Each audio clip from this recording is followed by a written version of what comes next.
About a month ago, I was working with the CEO of one of our newer clients. And in a conversation with him, one of the nicest guys that I've had the chance to meet in this work, it became clear to me that he had his head wrapped around the definitions of diversity and inclusion as they related to him personally. But he seemed to be struggling with creating the business case for diversity and inclusion within his organization. And so, although well-intended, he seemed hesitant and perhaps a little reticent to be a champion of the diversity and inclusion work within the organization, not because he didn't believe in it as, quote, the right thing to do, but that he struggled a bit with articulating why it was the best thing to do for his organization. And so in the conversation, as we were walking down to get a cup of coffee, I asked him if he fundamentally believed that engagement was a driver of performance. And he laughed and he said, well, of course, as most people would, and then talked about the millions he had just spent on engaging an engagement consulting firm to help them measure the extent to which employees within his organization were experiencing an environment that supported their highest level of engagement. And I asked him, was he surprised at the results? He said, no. He said, the engagement scores were quite high. And I said, so if you believe that engagement drives performance and you measure it, then you must have an engagement strategy for the organization. Then he stopped, as we were walking and thought a minute, and he kind of chuckled and said, well, the reality is, I think we hope that our employees will be engaged. We do things that should drive engagement, and we expect people to be engaged. But I think if you ask most managers and leaders in my company whether or not we had an engagement strategy, you might get a wide variety of differences, or no answer at all. And so, he sort of laughed, and we both did, that hope and expectations and the concept of should, none of those things are a strategy, and yet they're spending millions at measuring engagement with a hope and expectation that people will be engaged. And so I said, in my experience, in our experience as an organization, inclusion is the basis for an engagement strategy. So when we're talking about diversity and inclusion, it's typically where we begin our conversation, which is a surprise to many people. We begin our conversation with, what does the organization need to do to assume responsibility and accountability for creating an environment that drives engagement, that increases the likelihood that most, if not more, people will contribute their best efforts every day.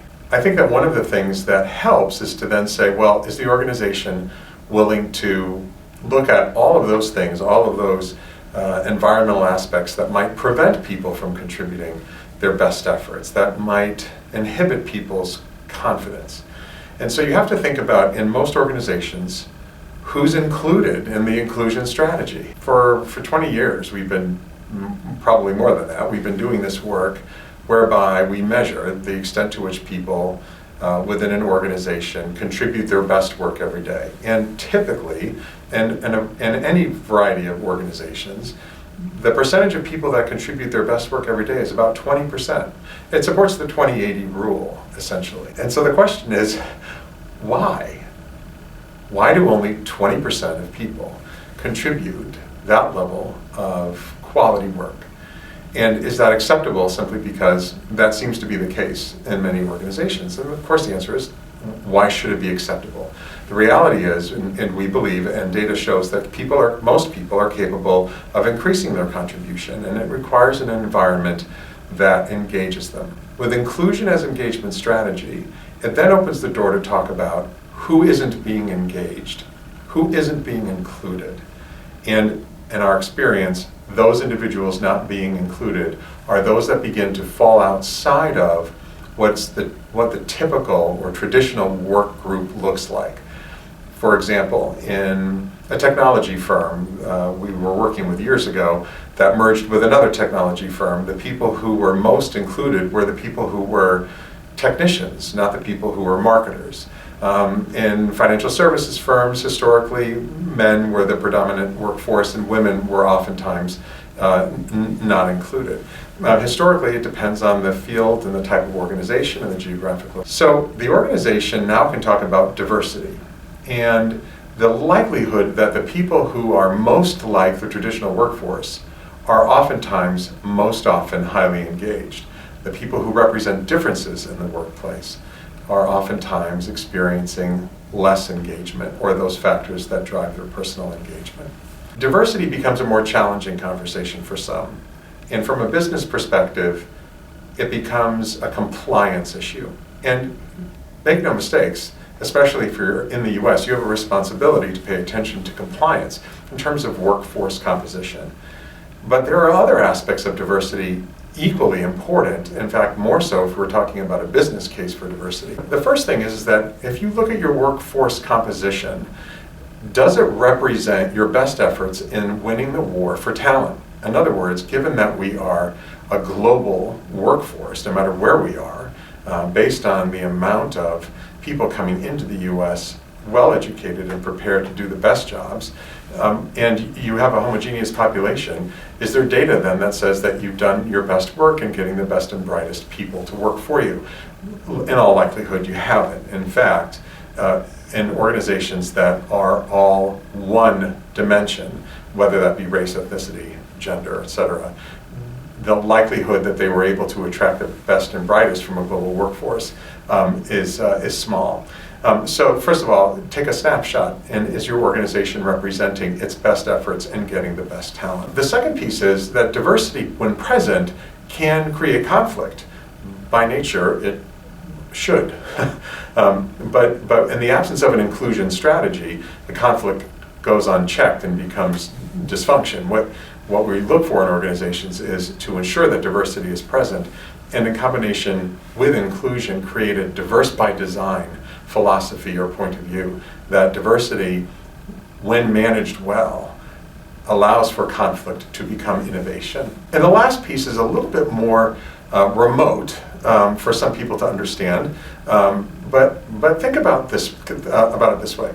If I worked for an organization and I represented some level of diversity, and I looked at the top level of the organization and I didn't see anyone that looked like me.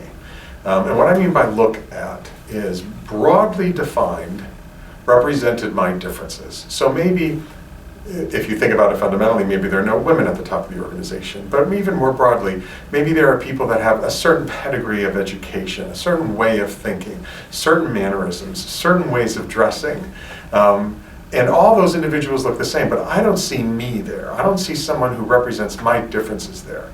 The data would say people like me are unlikely to be successful here, because there's no data that says that people like me can be. And so the purpose of having representation, especially at senior levels, also supports the building of confidence in more people, that in fact, all or more people than the traditional work group can be successful here as well. And so now you can see that when we're talking about diversity and inclusion, which mistakenly is oftentimes referred to as D&I, that inclusion as a verb, the act of including with the intention to engage, is something that can be leveraged and an expectation for everyone in the organization.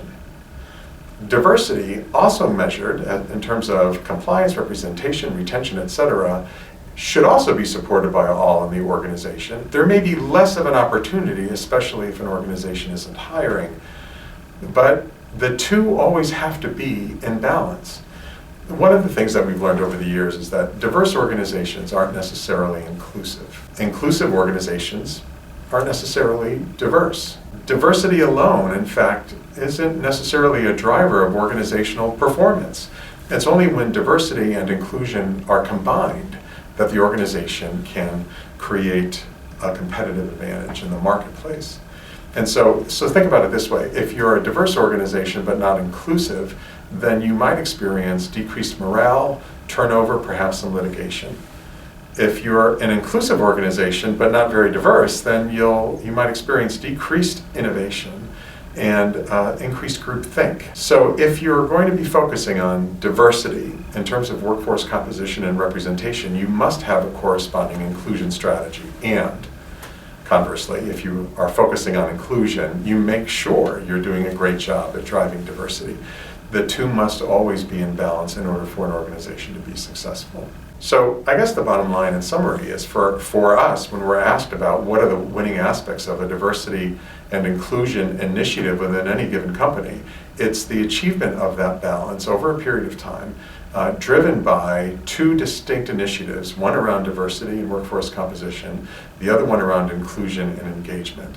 The messaging of that so that everyone is crystal clear about what their roles are in both of those initiatives, and the role of leadership in modeling all of the key behaviors that support both of those as well.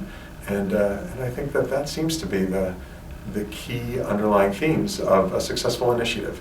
I hope this has been helpful. It's a way that we think about diversity and inclusion that differentiates Global Novations from others in our market.